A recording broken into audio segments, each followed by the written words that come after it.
Hello friend, आप सभी का स्वागत है जीके सलान में। साथियों, इस वीडियो में हम बात करने वाले हैं वार्षिक परीक्षा प्रश्न पत्र 2022 के लिए कक्षा 8 के लिए विज्ञान का जो पेपर है उसके बारे में। तो साथियों, आपको यहाँ पे मैं सारा इंपॉर्टेंट क्वेश्चन पेपर है वो बताने वाला हूँ जो आपके एग्ज़ाम में बहुत ही ज़्यादा इंपॉर्टेंट है और यहाँ से इस पेपर से संभावनाएं सबसे ज़्यादा है पेपर में आने की। तो आप पूरा वीडियो एंड तक देखिए और साथ ही आपसे रिक्वेस्ट होगी, चैनल पे नए हैं तो प्लीज़ चैनल को आप सब्सक्राइब कर लें। वीडियो को लाइक नहीं किया तो लाइक कर दें और अपने दोस्तों को ज़्यादा से ज़्यादा शेयर करें ताकि आपके सभी फ्रेंड देखें। यहाँ पे देखिए, अगर मैं यहाँ पे स्टार्ट कर लेता हूँ सबसे पहले क्वेश्चन को। तो साथियों, ये प्रश्न आपका वार्षिक परीक्षा में पूछा जा चुका है। अब कौन से बोर्ड में पूछा गया है, अब यहाँ पे कुछ स्टूडेंट कमेंट करके पूछते हैं कि ये पेपर हमारे लिए हेल्पफुल है या नहीं है, अलग अलग बोर्ड के। तो मैं आपको बता दूं कि आप किसी भी बोर्ड से देख रहे हैं, अगर आपका सिलेबस ये है, सिलेबस लगभग हिंदी मीडियम के जो छात्र हैं उनका समान है, ठीक है, और चैप्टर भी आपके लगभग समान है, तो आपके लिए सारे पेपर इंपॉर्टेंट है, आप उनको देखिए। यहाँ पे देखिए, पहला क्वेश्चन है दोस्तों, खरपतवार हटाने की प्रक्रिया क्या कहलाती है? तो सिंचाई करना, कटाई करना, बुआई करना या निराई करना। तो इसको अपन बोलते हैं ऑप्शन नंबर डी, निराई करना। मतलब निराई करना क्या बोलते हैं इसको? खरपतवार को हटाना। इसके बाद देखिए, वायरस से होने वाला रोग है, तो क्षय रोग है, हैजा है, कोरोना है या फिर टाइफाइड है। तो दोस्तों, वायरस से होने वाला जो रोग है वो अभी हमारे सामने लेटेस्ट है, अगर हम बात करें, जो कि कोरोना चल रहा है, ठीक है। तो यह हो सकता है। बाकी अगर इससे पहले की बात की जाए तो टाइफाइड है, जो भी एक, जैसे कि अपन पानी वगैरह गंदा पी लेते हैं वगैरह, तो ये एक वायरस जनित रोग होते हैं। तो इसको आप एक बार देखिए कंफर्म क्या होगा। इसके बाद देखिए, निम्न में से अंड प्रजनक जंतु है। अंड प्रजनक जंतु का मतलब क्या हो गया? जो अंडे देता है। तो मनुष्य अंडा देता है? नहीं देता। कुत्ता भी नहीं देता, घोड़ा भी नहीं देता। तो ये सीधी सी बात हो गई, छिपकली अंडे देती है, आपके घर में आपने देखा होगा और आपको बहुत परेशान करती होगी। चलिए आगे का क्वेश्चन है, किस माध्यम में ध्वनि का संचरण नहीं होता है? अब ध्वनि का संचरण नहीं होता है पूछा गया है। तो देखिए, निर्वात में और गैस में, ठोस में और द्रव में। तो दोस्तों, ध्वनि का जो संचरण है, ठीक है, वो नहीं होता है पूछा गया है। तो अगर मैं यहाँ पे बात करूँ तो पानी है, जैसे कि गैस है, तो गैस में ध्वनि का संचरण होता है लगभग थोड़ा बहुत, ठोस में भी होता है, ठीक है, द्रव में भी होता है, निर्वात है उसमें मतलब कम होता है। तो यहाँ पे इस प्रश्न में थोड़ा सा डाउट है मुझे, आप इसको एक बार चेक करें। इसके बाद देखिए, निम्न में से कौन सा आंतरिक ग्रह नहीं है? आंतरिक ग्रह का मतलब है जिसका कोई उपग्रह नहीं है। तो यहाँ पे बुध है, शुक्र है, शनि है और पृथ्वी है। 4 ऑप्शन आपको दिए गए हैं। इसके बाद हम बात करेंगे, ओजोन परत क्षतिग्रस्त होने का मुख्य कारण क्या है? आपने देखा होगा कि ओजोन परत है वो सूर्य से आने वाली पराबैंगनी की जो किरणें होती है हमारे लिए हानिकारक होती है। उससे कैंसर जैसे त्वचा के रोग होने से संभावनाएं ज़्यादा होती है, तो उनसे हमारी रक्षा करती है, ठीक है। तो यहाँ पे देखो, मैंने एक्सप्लेन भी कर दिया। अगर क्वेश्चन आता है कि ओजोन परत क्षतिग्रस्त हमारी कैसे मदद करती है, तो इसका मुख्य कारण क्या है? तो नाइट्रोजन है, कार्बन डाइऑक्साइड है, क्लोरोफ्लोरोकार्बन या ऑक्सीजन। तो ये आप सभी जानते हैं, क्लोरोफ्लोरोकार्बन है, ऑप्शन नंबर सी। इसके बाद देखिए, यहाँ पे अति लघुतात्मक प्रश्न आप ये आ जाते हैं, नायलॉन रेशियो के कोई 2 उपयोग आपके बताने हैं। ये काफ़ी इंपॉर्टेंट है साइंस, अगर आप आगे जाके साइंस सब्जेक्ट लेते हैं तो ये आपके लिए इंपॉर्टेंट होता है। इसके बाद देखिए, निम्न में से किन्हीं 2 पर आपको टिप्पणी लिखनी है।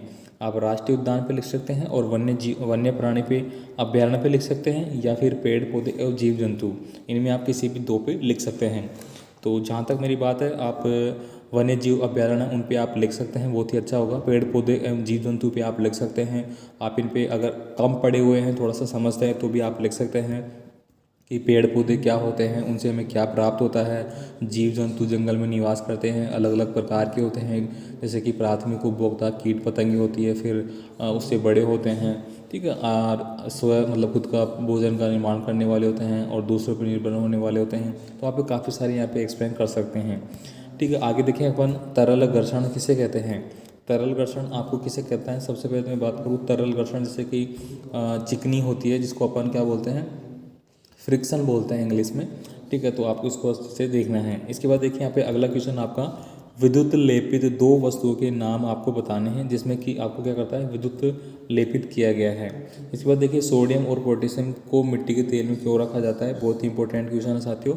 सोडियम और पोटेशियम को मिट्टी के तेल में इसलिए रखा जाता है कि अगर ये वायु के संपर्क में, मतलब ऑक्सीजन के संपर्क में आएगा तो ये क्या करता है, क्रिया करता है, ठीक है। और पानी के संपर्क में आएगा तो इसमें आग लग सकती है। तो इसलिए इनको क्या करते हैं, अगर मान लीजिए कि आप सोडियम को इसे रख दो निकाल के कहीं पे भी, पोटेशियम को रख दो, तो वो धीरे धीरे थोड़ी देर बाद में क्या होगी, गायब हो जाएंगे। गायब होने का मतलब है वो खत्म हो जाएंगे, ऑक्सीजन के साथ क्रिया करके वो नष्ट हो जाएंगे। इसलिए उसको अपन केरोसिन में डुबा के रखते हैं, ठीक है। इसके बाद देखिए, आप पेट्रोल डीजल बचाने के लिए क्या क्या उपाय कर सकते हैं। काफ़ी इंपॉर्टेंट क्वेश्चन है, वर्तमान में जो समस्याएं चल रही है पेट्रोल डीजल की, ठीक है। तो इसको बचाने के लिए आपको अपने हिसाब से लिखना पड़ेगा कि हमें संसाधनों का उपयोग कम करना पड़ेगा, ठीक है। मोस्टली यही है, ठीक है। बाकी तो आप क्या बताओगे, पेट्रोल डीजल अगर आप काम में नहीं ले रहे हो तो सीधे सीधे उसकी बचत कर सकते हैं आप। इसके बाद देखिए, अगला क्वेश्चन है आपका, क्वेश्चन नंबर 13 है, कुछ सूक्ष्म जीव हमारे लिए लाभदायक है, कथन को स्पष्ट कीजिए। तो अब सूक्ष्म जीव हमारे लिए लाभदायक कैसे हो सकती हैं। आपने पढ़ा होगा कि जैसे कि दूध से दही बनने की जो प्रक्रिया होती है उसमें सूक्ष्म जीव होते हैं, और वो जीव है वो ही क्या करते हैं, दही का निर्माण करते हैं। तो है ना उपयोगी। आपने कभी देखा है, आप जब 11th क्लास या 12th क्लास में जाओगे और आप बायोलॉजी सब्जेक्ट लेंगे तो आपको क्या होगा कि एक इस तरह का देखने का एक दिया जाएगा आपको, यानी कि इसमें आप देखेंगे यहाँ पे आपको कुछ दही का पात्र रख देना है, यहाँ पे लेंस लगा हुआ रहेगा। अब आप जब देखोगे यहाँ पे तो आपको दही के अंदर कीड़े दिखाई देंगे, छोटे छोटे कीड़े, ठीक है। आपने नहीं सुना होगा, अगर सुनाया है तो अच्छी बात है, नहीं सुना तो आप देख लीजिए। दही में बहुत छोटे छोटे सूक्ष्म जीव होते हैं जिनको छोटे छोटे बिल्कुल, जो कभी दिखते नहीं है अपने को साधारण आंखों से। तो ये आप लिख सकते हैं। धातु और अधातु के भौतिक गुणों में अंतर बताइए। साथियों, मैंने पहले आपको आपके क्लास के जो भी चैप्टर है उनके हिसाब से मैंने धातु और अधातु का टॉपिक एकदम अच्छे से बता रखा है, और सारे इंपॉर्टेंट क्वेश्चन मैंने आपको बता रखे हैं। आप चैनल की प्लेलिस्ट में जाइए, आपको पूरा चैप्टर मिलेगा, और यहाँ से धातु और अधातु वाला जो पॉइंट है यहाँ से 110% पर्सन आएगा आपका, मैं बता दूँ। आप ये सोचो कि इसको पढ़ना है, नहीं आ रहा, तो आपको उसको अच्छे से पढ़ना है। यहाँ से 2 या 3 क्वेश्चन आपके अच्छे से बनेंगे 100%। इसके बाद देखिए, हमें कोयला कहाँ से प्राप्त होता है, ये कैसे बनता है। तो आप बता सकते हैं कि कोयला 2 प्रकार का कोयला होता है आपका, ठीक है। जैसे कि एक तो लकड़ी का होता है, ठीक है, और एक पत्थर वाला कोयला होता है, ठीक है। तो अलग अलग आप बता सकते हैं कि किसकी स्टेबिलिटी अच्छी होती है, किसकी कम होती है, कहाँ से प्राप्त होता है, और अपन इसको क्या क्या काम में लेते हैं। इसके बाद देखिए, 16 नंबर का क्वेश्चन है साथियों, आप एक उत्तरदायी नागरिक के रूप में प्लास्टिक का उपयोग करते समय कौन सा एसआर सिद्धांत याद रखेंगे। बहुत ही ज़्यादा इंपॉर्टेंट है, ठीक है। बहुत ज़्यादा संभावना है ऐसे प्रश्नों के आने की, क्योंकि ये एक आपके व्यवहारिक जीवन से जुड़े हुए होते हैं, और बोर्ड में ऐसे प्रश्न अक्सर पूछे जाते हैं ताकि विद्यार्थी की मानसिक प्रतिक्रिया भी जांच की जाती है, ठीक है। आपको पता होगा कि आपका जो पेपर है वो अलग अलग पैटर्न पे बनता है, आपकी मानसिकता पे बनता है, आपकी बौद्धिक क्षमता पे बनता है, ठीक है, और कुछ ऐसी चीज़ें देखी जाती है इसमें। इसके बाद देखिए, यहाँ पे लघुत्रात्मक प्रश्न है। साथियों, बस आपसे एक ही रिक्वेस्ट है कि आप चैनल को सब्सक्राइब करके रखें, ताकि हमेशा आपकी मदद कर सकूँ, आपको इंपॉर्टेंट प्रश्न बता सकूँ एग्जाम के लिए। बाकी आप हमारे टेलीग्राम ग्रुप से नहीं जुड़े हैं तो फटाफट आप वहाँ से जुड़े जाके, और हमें कोई भी मैसेज वो कर सकते हैं, इंस्टाग्राम पे कर सकते हैं, ठीक है, फेसबुक ग्रुप वगैरह सबको आप ज्वाइन करें। इसके बाद देखिए, यहाँ पे वनोन्मूलन से क्या दुष्परिणाम हो रहे हैं, आप अपने स्तर पर इस दुष्परिणाम को कैसे बचाने का उपाय करेंगे। तो ये आप जान गए कि वनोन्मूलन का मतलब क्या हो गया, वनों की लगातार जो कटाई हो रही है, जैसे कि जीव जंतु वहाँ पर संकट में आ रहे हैं, वहाँ पे रहने वाले जंगलों में, ठीक है, और आप ऑक्सीजन की कमी हो रही है, वातावरण में जो बारिश है वो कम हो रही है, कहीं पे ज़्यादा हो रही है। तो ये क्या है, एक इफेक्ट पड़ रहा है, गलत इफेक्ट पड़ रहा है प्रकृति के रूप में, तो आप इसको समझा सकते हैं। इसके बाद हम देखेंगे यहाँ पे 18 नंबर का क्वेश्चन है, आग लगने के समय फायरमैन पानी के पाइप का उपयोग करने से पहले उस क्षेत्र की मुख्य विद्युत आपूर्ति को बंद क्यों कर देते हैं। आप जानते हैं, अगर आप लाइट चल रही है और आपने वहाँ पर पानी डाल दिया तो क्या होगा, शॉर्ट सर्किट होगा, और लाइट अगर शॉर्ट सर्किट होता है तो आग और भी ज़्यादा बढ़ गई, और भी जो इक्विपमेंट्स है वो जलेंगे, ठीक है। तो ऐसी संभावना ज़्यादा होती है, इसलिए आप उसको क्या करेंगे, बंद करेंगे। इसके बाद देखिए, अगला क्वेश्चन है, तारामंडल क्या है, किन्हीं 2 तारामंडलों को सचित्र आपको वर्णन करना है। इसके बाद देखिए, सर्पी संघर्ष और स्थितिक संघर्ष में घर्षण, सर्पी घर्षण और स्थितिक घर्षण में आपको अंतर बताना है, बहुत ज़्यादा इंपॉर्टेंट है, ठीक है। 90% चांस आने के। बाह्य निषेचन किसे कहते हैं, मेंढक के अंडे के वयस्क बनने के जीवन चक्र को आपको बताना है, बहुत ही ज़्यादा इंपॉर्टेंट प्रश्न है, ठीक है। बाह्य निषेचन हो गया, आंतरिक निषेचन भी आपसे पूछा जा सकता है, जो मादा शरीर के अंदर कैसे होता है ये आपसे पूछा जाता है, ठीक है, जैसे कि बच्चे का निर्माण होता है उसके बारे में। आगे देखिए, यहाँ पे निबंधात्मक प्रश्न आपके, तो इनमें दोस्तों मैंने पहले ही आपको बता रखा है क्या क्या, तो 3 टॉपिक मैंने बता रखे हैं। एक तो आपका हो गया पर्यावरण प्रदूषण के बारे में, पर्यावरण प्रदूषण का जो भी टॉपिक है, ध्वनि प्रदूषण हो गया, वायु प्रदूषण हो गया आपका, जल प्रदूषण हो गया आपका, मृदा प्रदूषण हो गया, ये सारे आपको रट लेने हैं, ठीक है। अब यहाँ पे देखिए कौन सा प्रश्न पूछा गया है। यहाँ पे पूछा गया है कि ध्वनि प्रदूषण क्या होता है, ध्वनि प्रदूषण से होने वाली हानियाँ तथा इसे कम कैसे किया जा सकता है, उपाय बताइए, ठीक है। तो ये तो मान लीजिए कि 200% आपके एग्जाम में आएगा। इसके बाद देखिए यहाँ पे भूकंप क्यों आता है, भूकंप के समय हमें क्या क्या सावधानियाँ रखनी है।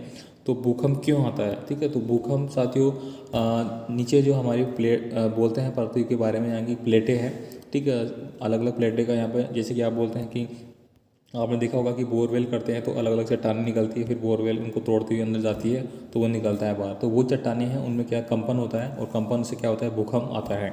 अब भूकंप के समय में क्या क्या सावधानी रखनी चाहिए, ये आप समझ ही सकते हैं क्या क्या होनी चाहिए, आप बता सकते हैं।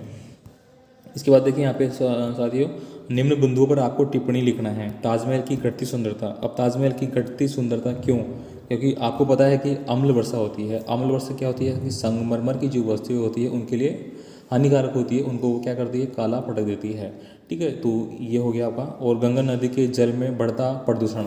अब जानते हैं कि सबसे ज़्यादा गंगा नदी में अवशिष्ट पदार्थ छोड़े जाते हैं, कल कारखाना हुआ हो गया, या फिर अगर बात की जाए तो हम भी अगर वहाँ पे जाते हैं गंगा में तो वहाँ पे स्नान कर रहे हैं, वहीं पे कपड़े धो रहे हैं, खा रहे पी रहे हैं, उन चीज़ों को वहाँ पे पटक देते हैं, तो इस तरह से वो दूषित हो रही है, ठीक है। तो ये आप लिख सकते हैं। इसके बाद अगला क्वेश्चन है साथियों यहाँ पे, इन दोनों में से आप कोई सा भी कर सकते हैं। साथियों मैं आपको एकदम अच्छे से सिलेबस के हिसाब से पूरा पेपर मैं आपको एक्सप्लेन कर रहा हूँ, सारा पेपर जो आपके एग्ज़ाम के लिए बहुत इंपॉर्टेंट है, और जो भी वीडियो मैं आपको प्रोवाइड कर रहा हूँ उन्हीं में से आपका पेपर आएगा, इस बात को आप लिख के ले लीजिए। यहाँ पे देखिए अगला क्वेश्चन है, कोई 2 उदाहरण आपको बताने हैं जिसमें ये स्पष्ट करना है कि समान आवेश एक दूसरे को प्रतिकर्ष करते हैं और असमान आवेश एक दूसरे को आकर्षित करते हैं। अब इसके लिए तो दोस्तों आप सबसे सुंदर जो एग्जाम्पल है वो कौन सा लग सकते हैं आप, एन और एस मैंने लिखा है यहाँ पे, ठीक है। तो आप चुंबक का ले सकते हैं, ठीक है। चुंबक के मान लीजिए ये एक बार दोबारा से बनाते हैं अपन, यहाँ पे 2 चुंबक ले लिया आपने, एक तो ये ले ली और एक ये दूसरी चुंबक ले ली, 2 टुकड़े ले लिए। यहाँ पे अगर मैं बात करूँ, यहाँ पे क्या बोला गया है कि समान आवेश एक दूसरे को प्रतिकर्षित करते हैं। तो यहाँ आपने लिखा एन, यहाँ आपने लिखा एस, ये आपने लिखा एस, ये आपने लिखा एस, मतलब साउथ पोल और नॉर्थ पोल। अगर नॉर्थ पोल एक दूसरे के जो समान है ना, ये भी एन ये भी एन, इन दोनों को पास लाएंगे तो दूर भगेंगे। आपने देखा होगा, आपके पास अगर चुंबक है तो आपने कभी किया होगा, नहीं किया तो ये करके देखना, चुंबक आपको मिल ही जाएगी आपकी, ठीक है। छोटी सी चुंबक आती हैं जो माइक वगैरह आते हैं उनकी, तो उनको आप क्या करना, या फिर आपके पास ईयरफोन तो होगी, ठीक है। अब ईयरफोन को आप कभी भी है ना पास में लगाना, दोनों जो एक दोनों कानों में लगने वाली ईयरफोन है उनको कभी पास में जाकर लेके जाओगे ना आप, तो दोनों दूर भगेगी। उनमें क्या होता है, चुंबक होता है। जब भी अपन म्यूजिक का सिस्टम बनाते हैं उसमें अपन चुंबक लेते हैं काम में, इसलिए आप इसका एग्जाम्पल अच्छे से देख के समझ सकते हैं, ठीक है। इसके बाद देखिए वायु प्रदूषक किसे कहते हैं, विश्व उष्णन के बारे में आपको समझाना है। तो ये काफ़ी इंपॉर्टेंट क्वेश्चन हो गया है, इसके बारे में आपको बताना है वायु प्रदूषण। इसके बाद देखिए गेहूं की फसल उगाने के लिए आप कौन कौन सी कृषि पद्धतियों को सहायता लेंगे, सभी कृषि पद्धतियों को आपको लिखना है। तो साथियों कृषि पद्धति से 100 और 100% आपका प्रश्न आएगा। गेहूं की फसल हो गया, बाजरे की फसल हो गया, रबी की फसल, खरीफ की फसल, ये प्रश्न 100% के 200% आएंगे। इस पेपर को आप अच्छे से अभी पढ़ लें। आगे देखिए यहाँ पे खरपतवार किसे कहते हैं, ये तो पहला ही क्वेश्चन आपका आ चुका था, खरपतवार किसे कहते हैं, और शायद लास्ट वीडियो में मैंने जो पिछला पेपर बताया था उसमें भी प्रश्न था। इसके बाद देखिए अगला लास्ट क्वेश्चन आपका, किसी बच्चे की ध्वनि एक वयस्क व्यक्ति की ध्वनि से भिन्न होती है, कारण सही समझाइए तथा मानव कान का नामांकित चित्र आपको बनाना है।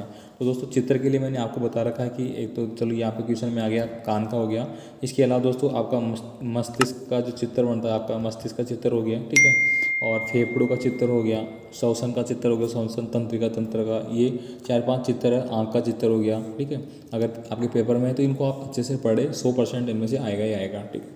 तो यहाँ पे टोटल आपके 25 क्वेश्चन आने वाले हैं, और यहाँ पे मैंने साथियों आपको पूरा पेपर है वो बहुत ही अच्छे से समझा दिया, ठीक है।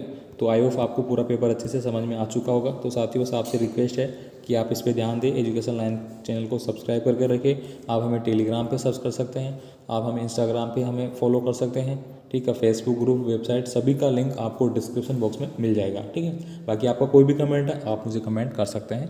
धन्यवाद।